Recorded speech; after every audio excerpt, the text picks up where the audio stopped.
हगमाबिल बुलि बाथौ कमिटिनि जानानै सिगां नोंथांमोननि जे ससियेल मिडिया बेजों फोरमायनो मोननानै गोजोननाय फोरमायगोन। कारना जाहैबाय जोङो मिथियै समनिफ्राय जे आबै आबौमोनहा बे बुलि बाथौ धोरोमखौ जोंनि आखायाव नैबे अबस्थासिम लाबोनानै दोनफैबाय। दा बेखौ लानानैनो जोंनि दानि इयुन जेनेरेशना मोनसे गोलाव समनि सिन्था मिजिं थिनानै गावनि न'खरनि एसे खेन्दा खांलायलायनायजों समाजनि मोनसे फान्डजों जे मोनसे समायना महर होनानै जोंनि बुलि बाथौ मन्दिर हिसाबै गायसननो हाबाय। दा बेखौ दिनैनि गोथार समाव जों बेखेवनानै लाबाय सासे गेदेमा समाज सिबियारि मानिजाथाव मुस्रि मनरन्जन ब्रह्म सारनि आखाइजों। दा बेवहाय गोजोननाय फोरमायगोन जे जोंनि हगमाबिलनि साननाय हनाया सोरजोंबा फेर फाथिनानै बे मन्दिरखौ लुनाय जायाखै। खालिबोल जोंनि समायना मोनसे गोदोनिफ्राय बर'नि जारिमिनजों सोमोन्दो थानाय गोजामसिन धोरोम बाथौ धोरोमा। दा बे बाथौ धोरोमखौ जोङो सिगांनिफ्रायनो बबेबा खेराइसालि लांदां जायगाफ्राव जों दुमखन्नानै खेराइखौ खुंनाय जायोमोन। बेखौनो मिजिंथिनानै जोङो समायना मोनसे महर होनानै जोङो गुबुनजों मोनसे फेर फाथिनाय स्टाइलाव बा समायना मोनसे महर होनानै जोङो खेराइखौ गुबुननो दिन्थिनो हायो नामा, बेखौ मिजिंथिनानै जों बे मोनसे समायना मन्दिरखौ लुनानै लानो हानाय जाबाय। दा बे हगमाबिलनि मोनसे गोग्गाथाव हाबाफारि। बेवहाय जोङो आयदा हिसाबै गासै मोन 6 हाबाफारि लानाय जादों। दा बे हाबाफारियाव जोंहा गाहाय हाबाफारि हिसाबै दङ जे सेथि हाबाफारियाव दङमोन जे जोंनि अजाजों जोङो बेवहाय मा होनो बेखौ रायसननाय बा बुंफोरनाय। जे बुंफोरनाया जाहैबाय जोंनि गोदान मन्दिरखौ गुबुन जाति गुबुन हारिया लुदोंमोन हिसाबै बे समावहाय सोरबाया खगा खमोन्दै रावजों रायलायबाय, सोरबाया जुमुदै मुजुबाय, सोरबाया दाबो हायाखै नामा, हानाय नंला नोंसोरो माला हागोन दाबो हाया, बेफोरबायदि अनेकथा खोथाफोरखौ लानानै जे जोंनि मन्दिरनि सायाव रायलायनाय जादोंमोन। दा बे मन्दिरनि सायाव रायलायनायखौ जोङो इसोरफोरनो खिथानायजों लोगोसे दानफोरनाय बा रायफोरनाय मोनसे हाबाफारि लादोंमोन। दा बे सेथि हाबाफारि। नैथि हाबाफारियाव लादों जोङो जोंनि गामिनि बैसोआव देरसिन जानाय समाज सिबियारिफोरखौ मान होनानै बिथांमोनहा जे जोंनि बे अबस्थासिम बे धोरोमखौ हमथानानै लाबोना होफैबाय, बिथांमोनखौ जों मान होनानै बिथांमोननि आखाइजों माबा फारौ गुफुरखौ रायसननायनि गेजेरजों बा बुंफोरनायनि गेजेरजों जोंनि बे गोदान मन्दिरखौ जोङो गासै आगदाजों खेबबा नेवसिनाय आरो आगखिजों खेबब्रै नेवसिनायजों बे गुफुर फारौजों नेवसिनानै जों हगारनाय हाबाफारि लादोंमोन। बे जाहैबाय नैथि हाबाफारि। थामथि हाबाफारियाव जोंहा दुलाराय गुदि बाथौ आफादनि जे गोथार फिरफिला दङ मोनथाम गाबनि, बेखौ बिरहोदों जोंनि हगमाबिल बर' समाजनिनो गामिगोरा।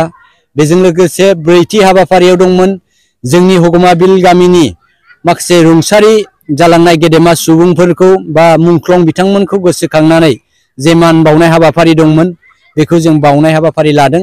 दा बे जाहैबाय ब्रैथि हाबाफारि। बाथि हाबाफारियाव दङ जोंहा आरो गोथार बाथौ थानसालिखौ बा मन्दिरखौ बेखेवनाय हाबाफारि। बे गोथार बाथौ हाबाफारिखौनो मानिजाथाव समाज सिबियारि मनरन्जन ब्रह्म बिथाङा बेखेवनानै होलांबाय। बे जाहैबाय बाथि हाबाफारिमोन।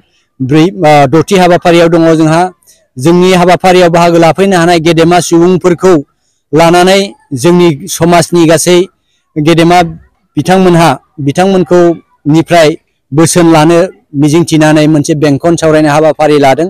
बे जाहैबाय दथि हाबाफारि।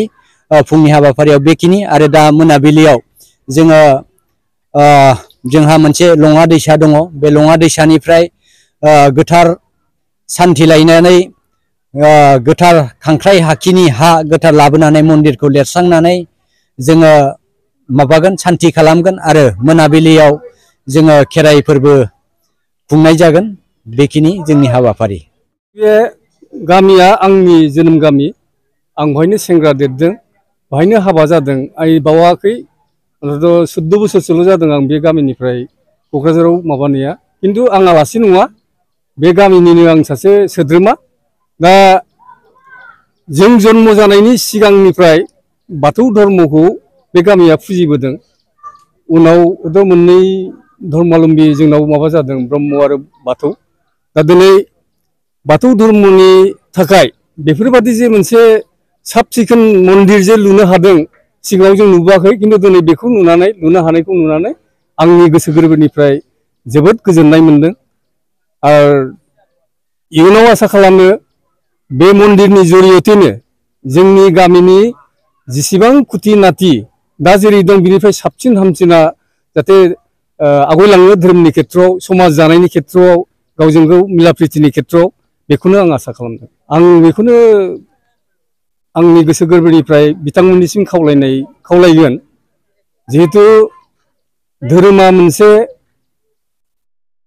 खुगाजोंल' बुंनानै बा गस्ला गामसा गाननानै देरलानायनि माबा नङा कार्यसुचि नङा बे धर्मखौ जुदि फालिनांगौबा नोङो कर्म खालामनांगोन आरो कर्मआ ओरैबायदि मोजां जानांगोन जे कर्मखौ मावोब्ला मानसिफ्रा साफ्रोमबो बे लामाजों बयबो दावगाबोगोन आवगायबोगोन आरो बे बाथौ धोरोमखौ लानो थाखाय बयबो आग्रह जागोन बेखौनो आं कामना खालामो आरोखि गतिके बिसोरनि कर्मफ्रा मोजां जानांगौ आरो धर्मआवथ' माने प्रत्येक धर्मनि बानिया एखेयानो अहिंसा खालामनो मोना रावखौबो गाज्रि मोननो नाङा रावखौबो इनाय खालामनो नाङा बेफोरबादिनो दा गतिके धर्मआ जेसेबांखियानो जाया मानो बयजोंबो गोरोबलायनानै थानायासो गिदिर खोथा जाहाथे बे बाथौ धर्मालम्बीनि सुबुंफ्रा बे गामिनि सिबियारिफ्रा जाहाथे अरायसम बेखौ नोजोर लानानै गाव गावनि धोरोम सिबिनायाव दावगालाङो आवगायलाङो बेखौनो आं कामना खालामो